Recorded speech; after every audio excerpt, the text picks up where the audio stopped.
Bapak Ibu sudah dikasih Tuhan, tema pada malam hari ini akan saya beri tema pengharapan di tengah penderitaan. Nah, ini pas dengan bangsa kita ya. Seringkali penderitaan itu membuat kita putus asa.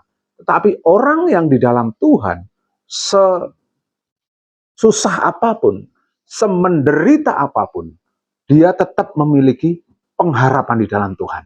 Nah, di dalam Alkitab, yaitu di dalam kitab Ratapan, ya, kita akan lihat aja. Sebenarnya itu kita harus baca ayat 1 sampai berapa itu, banyak banget, satu perikop. Tapi kita akan lihat aja beberapa ayat sebagai ayat kuncinya saja, sebagai dasarnya saja bahwa kita akan selalu berharap kepada Tuhan. Di dalam kitab Ratapan, nah ini jarang dibuka Bapak Ibu ya. Kitab Ratapan 3 ayat 21 sampai 23. Ya, coba Bapak Ibu baca ya yang sudah ketemu. Ratapan 3 21 sampai 23. Tetapi hal-hal inilah yang kuperhatikan.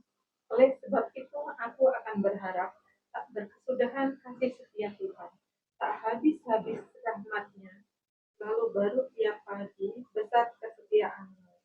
Ya, Bapak Ibu, kalau Bapak Ibu lihat dari ayat pertama, ini adalah sebuah penderitaan, ya. Namanya aja kitab Ratapan. Kitabnya orang meratap. Ya, meratap itu sambat, ya. Meratap itu sambat, Bapak Ibu. Nah, latar belakang dari kitab Ratapan ini sebenarnya ditulis oleh Nabi Yeremia. Tetapi Bapak Ibu sudah dikasih Tuhan, memang tidak ada konfirmasi secara utuh ini ditulis oleh siapa. Jadi ini masih pro kontra, tapi dicurigai ini adalah tulisan Nabi Yeremia setelah kehancuran Yerusalem. Nah, jadi Yerusalem itu mengalami kehancuran, yaitu tahun 586 sebelum Masehi. Ya, kita cuma referensi aja. Waktu itu Yehuda, bangsa Yehuda mengalami pembuangan di Babel, penderitaan, kehancuran bait Allah, dan hilangnya harapan. Ya. Di dalam pasal 3 ini merupakan inti dari kitab Ratapan, yaitu bentuk doa pribadi seorang yang menderita tetapi tetap berharap kepada kasih karunia Tuhan. Jadi kitab Ratapan ini kalau Bapak Ibu baca, ini isinya keluh kesah Bapak Ibu ya. Isinya meratap. Nah, Bapak Ibu jangan negatif thinking dulu. Kadang-kadang orang Kristen itu ya sombong rohani, ya, rasa keakehan gersulo, rasa meratap, disyukuri. Iya, kamu nggak ngalami.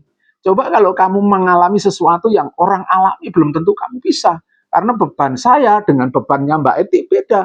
Mungkin saya nggak kuat ngalami bebannya dia. Sebaliknya dia ngalami beban saya, mungkin nggak kuat. Semua ada porsinya.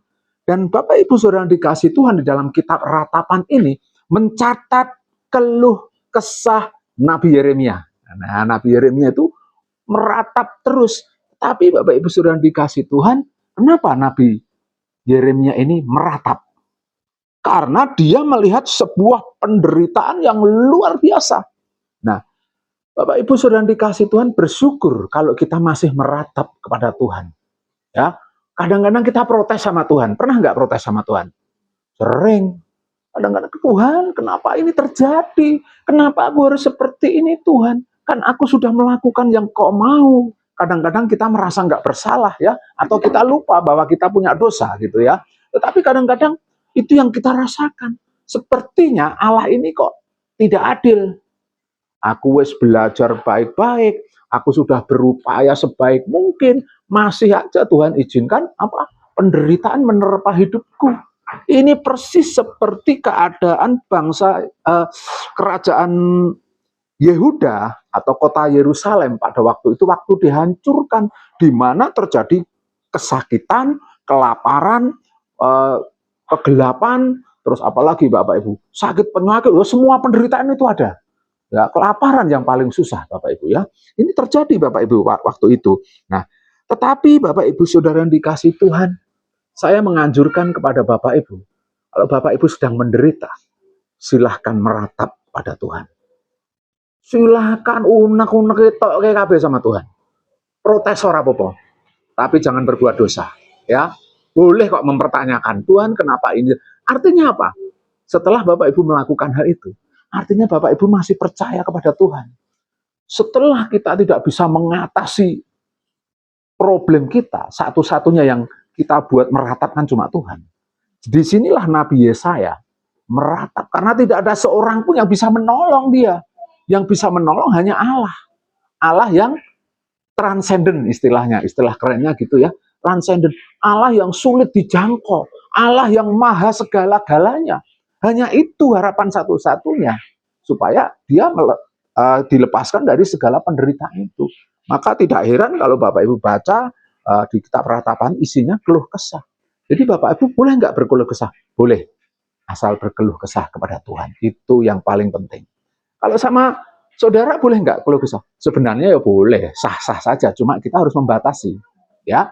Karena orang yang kita ratapi, yang orang kita yang tempat kita curhat, itu dia juga punya masalah sendiri, ya kan?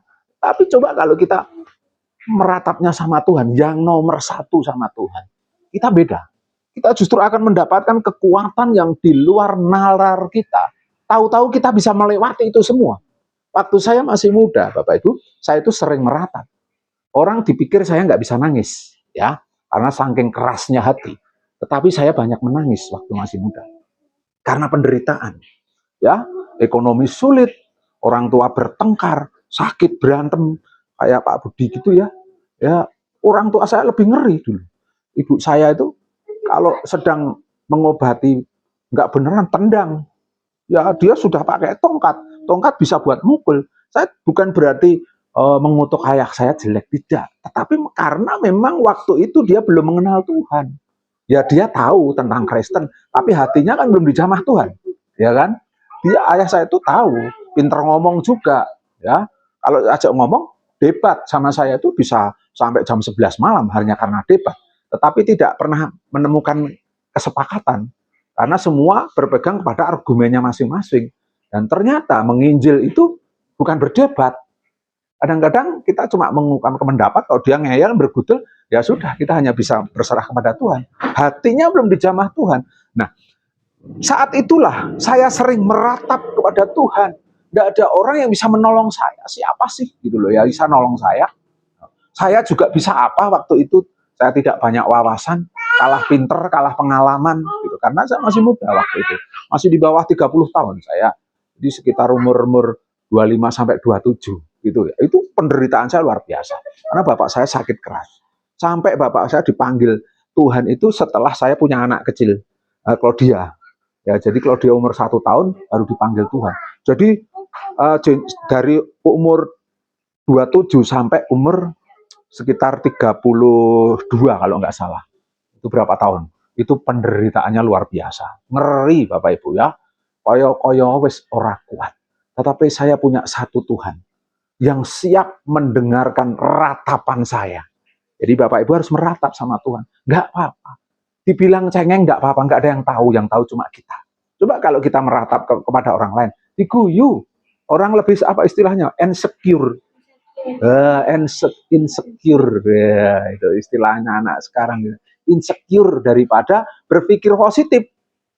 Banyak orang itu nggak disambati, ya, tapi pikirannya negatif. Ya kan? Tapi sama Tuhan itu beda. Kita ada sesuatu yang bisa kita tumpahkan.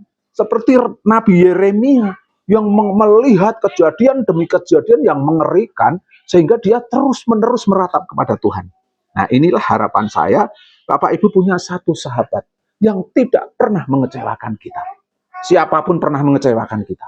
Orang tua kita, ibu kita, ayah kita, sahabat kita, anak kita, orang yang paling kita cintai sekalipun bisa mengecewakan kita. Tapi ada satu sobat yang tidak pernah mengecewakan kita, yaitu Allah sendiri. Yang sepertinya sulit dijangkau ya, tetapi dia juga Allah yang murah hati, bukan cuma sulit dijangkau. Jadi ada dua makna, selain dia mempunyai keputusan mutlak yang sulit dijangkau oleh manusia, tapi dia mempunyai kemurahan-kemurahan hati. Sehingga setiap anaknya yang berseru kepada Tuhan, dia akan memberi satu kekuatan. Amin Bapak Ibu. Jadi silakan meratap, tapi merataplah kepada Tuhan. Satu ya. Yang kedua kita akan lihat kenapa Bapak Ibu Saudara yang dikasih Tuhan, Nabi Yeremia ini meratap. Kita akan lihat ratapan 3 ayat 1. Ya, sebenarnya itu sampai ayat 20 ya, tapi kita baca ayat 1 aja. Coba, Yeremia itu melukiskan penderitaan seakan-akan dialami secara pribadi, padahal itu penderitaan secara umum. Ya, dia ngerasa negaranya yang sedang kocar-kacir ya. Terus ratapan 3 ayat 1, coba baca. Ya, akulah orang yang melihat sengsara yang disebabkan cambuk murkanya. Jadi ceritanya Tuhan ini sedang murka ya kepada bangsa Yehuda. Bahkan dia menghancurkan kota Yerusalem. Dan Nabi Yeremia ini melihat sebenarnya dia tidak ikut dihukum, dia orang benar di hadapan Allah. Tetapi dia melihat bagaimana keadaan bangsanya itu tercabik-cabik, tercerai-berai, ya, sampai terjadi kelaparan, peperangan, dan hidup di dalam kegelapan. Di situ Nabi Yeremia benar-benar melihat keadaan itu, dia begitu empatinya, sehingga sampai dia meratap kepada Tuhan. Nah, ayat 8, coba dibaca, ratapan 3 ayat 8. Walaupun aku memanggil-manggil dan berteriak minta tolong, tak didengarkannya doaku. Nah, Bapak Ibu, Nabi Yeremia itu memanggil-manggil dan berteriak minta tolong, tapi tak didengarkannya doaku. Berapa sering kita seperti Nabi Yeremia ini ya, kita melihat sesuatu keadaan yang mengerikan, keadaan yang memprihatinkan, kita nangis berdoa untuk sesuatu, tetapi sepertinya doa kita tidak dijawab. Dulu saya itu berdoa untuk bapak saya itu sejak SMP, ya. Saya berseru-seru tiap malam, meratap. Saya pingin bapak saya dijamah Tuhan, pingin dia bertobat, ya. Tetapi sepertinya doaku tidak dijawab. Berapa banyak gitu, ya?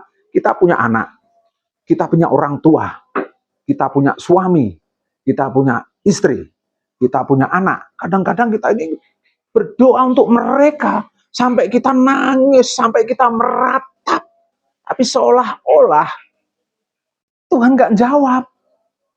Seolah-olah doa kita itu cuma natap di sini, dek, kembali lagi. Tuhan, apa gunanya? Saya percaya sama Tuhan.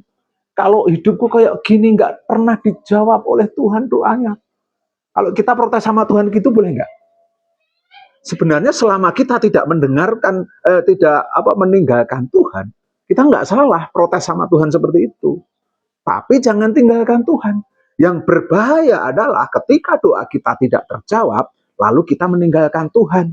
Kita tidak berdoa lagi. Ini berbahaya. Karena apa? Disitulah iblis masuk. Memang kadang-kadang Tuhan izinkan doa kita tidak dijawab. Tapi percayalah bahwa doa itu tidak pernah gagal. Saya kasih contoh keluarga saya ya. Sekarang tadi yang saya kasih contoh ayah saya. Saya punya kakak namanya Budi, Pak Budi juga namanya, ya. Itu dulu juga bukan anak Tuhan. Dia suka mabuk, suka berkelahi, menyusahkan orang tua, bikin masalah dalam keluarga. Ibu saya berdoa terus tiap hari, seolah-olah tidak pernah dijawab. Pernah kakak saya itu, ya saya bukan buka aib ya, berurusan dengan polisi sehingga dia harus mendekam di penjara sampai 2 kali, ya. Karena sesuatu saking nakale Bapak Ibu. Nah, tetapi ibu saya terus berdoa meskipun dia nggak aktif di gereja, karena nggak boleh ke gereja waktu itu. Nah, akhirnya dia berdoa terus sampai satu titik saya diajak menjenguk ke penjara. Nah, saya masih SMP waktu itu. Kowe engko nek wis metu ke Kunjoro nang gereja ya ngono. Nggih, newok nek basa gitu nggih ngono. Tapi ndak basa ya ngono. Nggih ora kepangi. Begitu keluar kumat lagi. Seperti dulu lagi. Nah, tapi ibu saya terus berdoa ya. Saya yakin dia prosedur. Dia kepengen anaknya ke gereja. Kenapa? Supaya bertobat.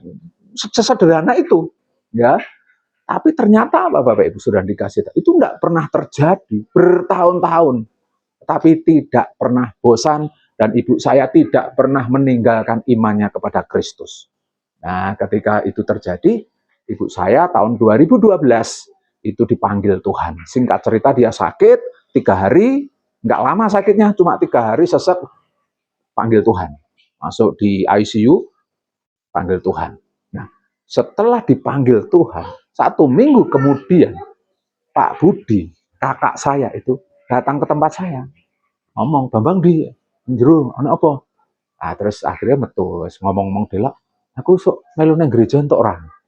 Siapa yang jamah hatinya kalau bukan Tuhan? Ya, apakah doa ibu saya gagal? Tidak. Meskipun dia nggak lihat hasilnya, tetapi doa itu nggak pernah gagal. Amin, Bapak Ibu. Jadi Bapak Ibu jangan pernah berhenti untuk meratap kepada Tuhan dan berdoa kepada Tuhan. Karena tidak akan ada yang gagal. Mungkin kita dipanggil Tuhan, doa kita belum terjawab. Tapi siapa tahu setelah kita mati, doa kita dijawab. Berapa banyak itu terjadi bagi orang-orang percaya. Ya, jadi Bapak Ibu legowo lah.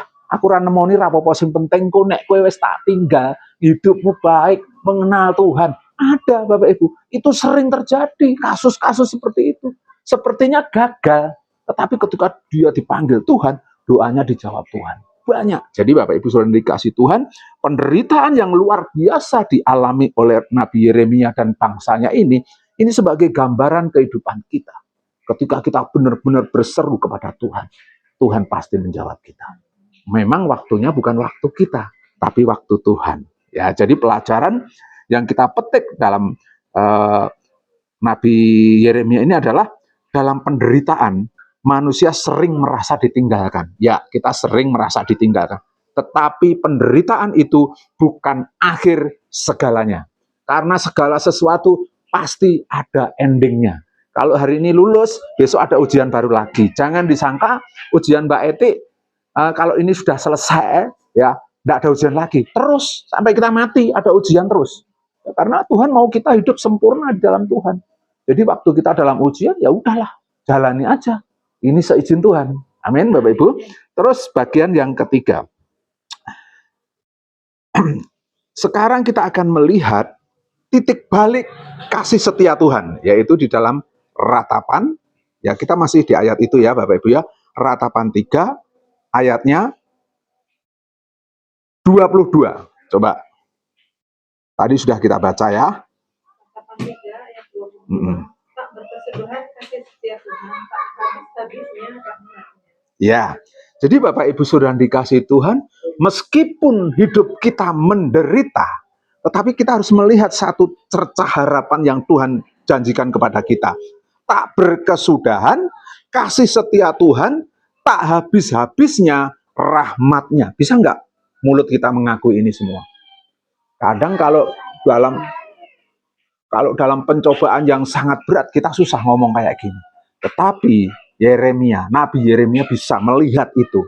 Di tengah keterburukan, dia masih melihat kebaikan Allah. Bahwa Tuhan itu Allah yang setia. Kasihnya tidak berkesudahan, bahkan tak habis-habisnya rahmatnya.